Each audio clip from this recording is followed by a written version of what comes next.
6:48 here on the 24th of November. We begin your Sunrise Smart Start for Monday as we count down to Thanksgiving. 3 days to go. Got team coverage of it all, your weather, the travel. Ron will join us live from the airport in a moment. First, we get that forecast with James, and Monday, best day of the week here, what we're looking at. That's right. If you're heading anywhere on roads across the region, we're in great shape. You've got a good amount of sunshine there. How about that?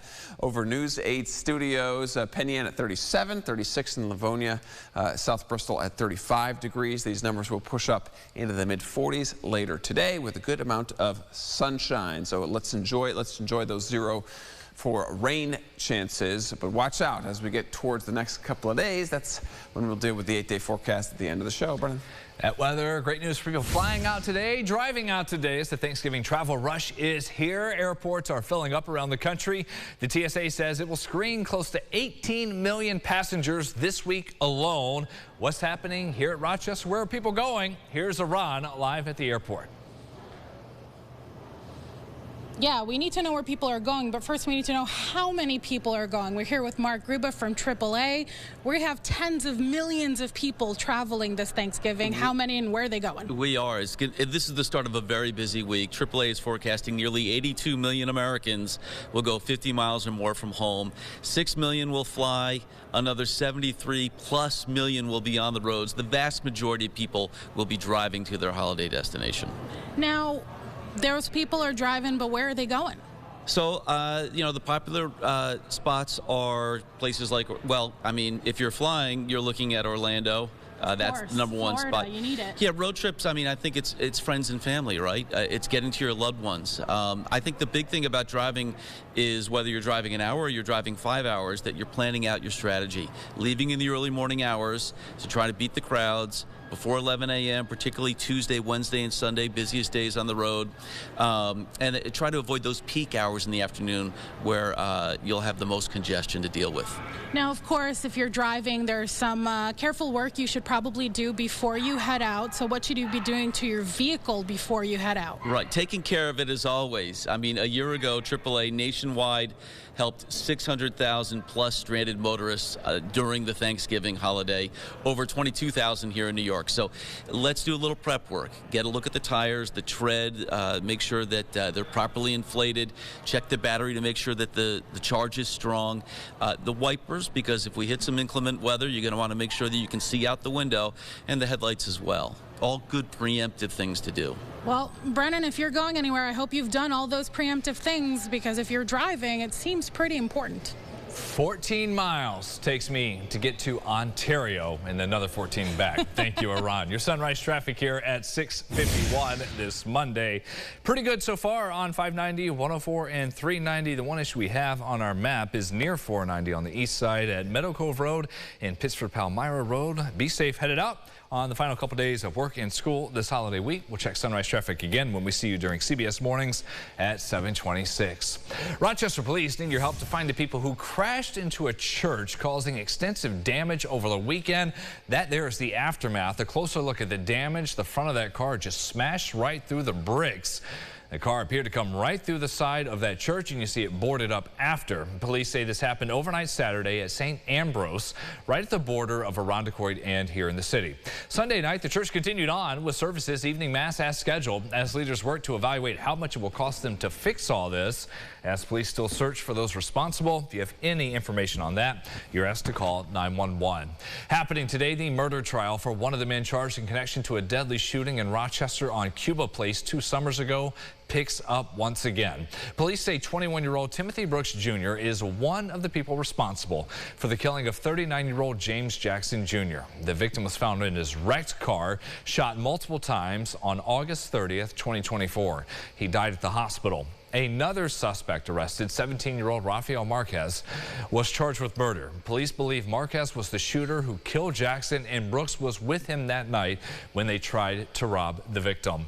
Also on the docket today, there's a motions hearing scheduled for a man arrested in Vermont after police say he stabbed another man to death last year in Rochester. 27-year-old James Frederick is accused of stabbing 52-year-old Kevin Henry during an argument at the victim's home on Bartlett Street. This was in August of 2020. 2024.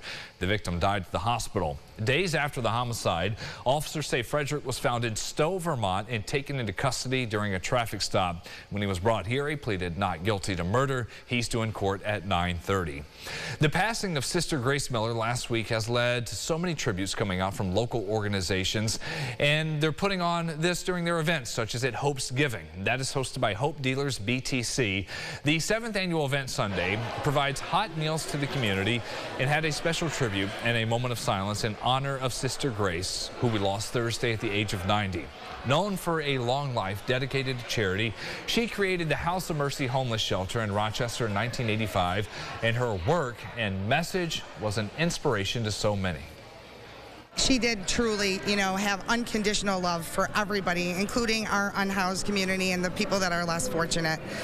She treated people as equals all the time, and no judgment to anybody. Her statement, I'll keep the light on for you, is truly, the way she lived her life. All the way to the end, she kept it at the forefront that we have to take care of our unhoused population. It was unconditional, dedicated push to make sure, A, that her shelter was up and running, and that we didn't forget that every day we have to do what we could for the unhoused. And we're sure she's here with us today. Hope Dealers BTC, La Madonna della Strada, and several other nonprofits worked together on this event Sunday, providing for those in need and to carry on Sister Grace's legacy alongside many others whose lives she touched over the decades. It is here. Now it's time to decorate it at City Hall. The Christmas tree just arrived early this morning, and there we have it. Standing up, now the cleanup begins. They made some very quick work of this, installing it, and now other crews will come in to put 7,000 lights or so on it this week, and it will be on display at the City Hall atrium throughout the rest of the year. So, James, in about less than an hour, they did what took me a lot longer in my house. Amazing. Getting the tree up from the basement right on through. 20 minutes before sunrise. I know, and then they're gone. They're like, all right, I'll go take a nap. Guys, you could have waited till 8:30. I mean, the City Hall opens at 9. How did they trim the rope around the tree before it puffed out? Oh yeah, tighten all down. Maybe they got one of those big machines that they have that they at the Christmas tree farm to slide it right through. That's right. Yeah. And then you got to get the vacuum for the squirrels that are there. You have sure there. Probably yeah. You never know what kind of wildlife enters your home after you bring that real tree in there. Just a nice day today, partly cloudy, but really that's going to turn mostly sunny later this afternoon.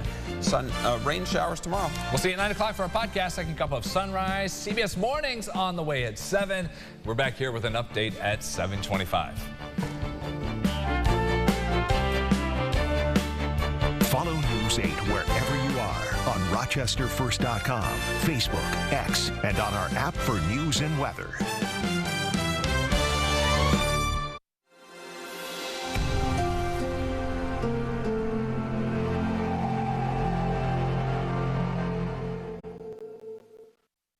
Get the Rochester First streaming app today for everything you love from News 8 On Demand, plus exclusive shows you won't see anywhere else. Search ROC and download for free on Roku, Amazon Fire, and Apple TV.